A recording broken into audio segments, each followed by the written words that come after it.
Hi guys, we're here at SM Mall of Asia with Mad Content Creators. Hi sir, kaway ka naman. Robby, anong course mo ng college? Electrical Engineering. Anong mapapayo mo sa mga future Electrical Engineering. Siguro para sa akin, habang ano pa lang kayo estudyante, enhance nyo yung practical skills nyo. Kasi ma-apply nyo siya sa design. Then pangalawa, yung design skills. Napaka-importante nun. Madaling kumita sa design.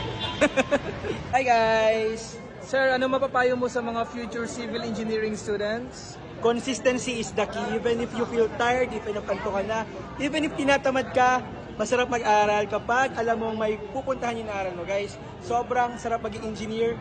There's a privilege sa pagiging engineer, so ituloy niyo yan.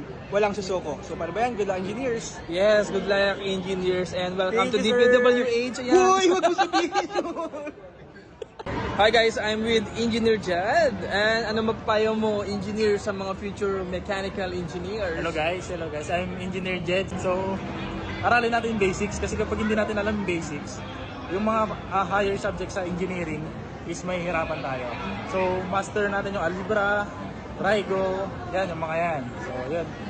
Yes guys, foundations are very important. Yeah, makinig kayo kay Engineer Jed. Hi guys, I'm with Inhinyerong Sibil, sir. Hello, good afternoon. Sir, ano mapapayo mo sa mga future civil engineering students? Ayun, so mapayo ko lang guys, so always know your priorities, syempre, kasi sa engineering, sobrang dami natin kailangan aralin. So kapag alam natin kung ano yung kailangan natin i-prioritize, so syempre, mas marami tayong magagawa. Okay, and iwas din tayo sa biso, and mas hanapin natin yung mga kaibigan na sobrang makakatulong sa atin maging engineer. Yeah, nag-iisang OG. IJ. Engineer Shout out IG. sa mga loadings natin. Engineer IG, anong mapapayo mo sa mga aspiring engineering student dyan? Siguro pinaka-importante is to master the basics. Like yung mga basic math, algebra, trigo, geometry.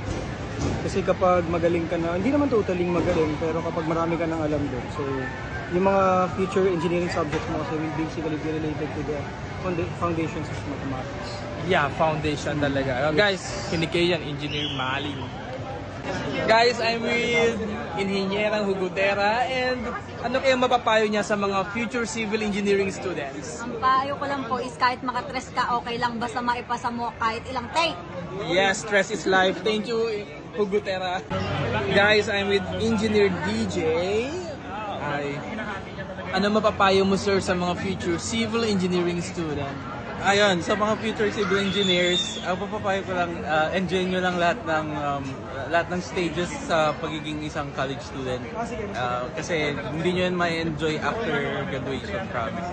So yun lang, enjoy nyo lang yung pag-aaral, tapos absorb lang absorb para ma-apply nyo siya pagdating ng time na ikaw ay maging licensed civil engineer na. Sana all license. So, yun! Follow for more.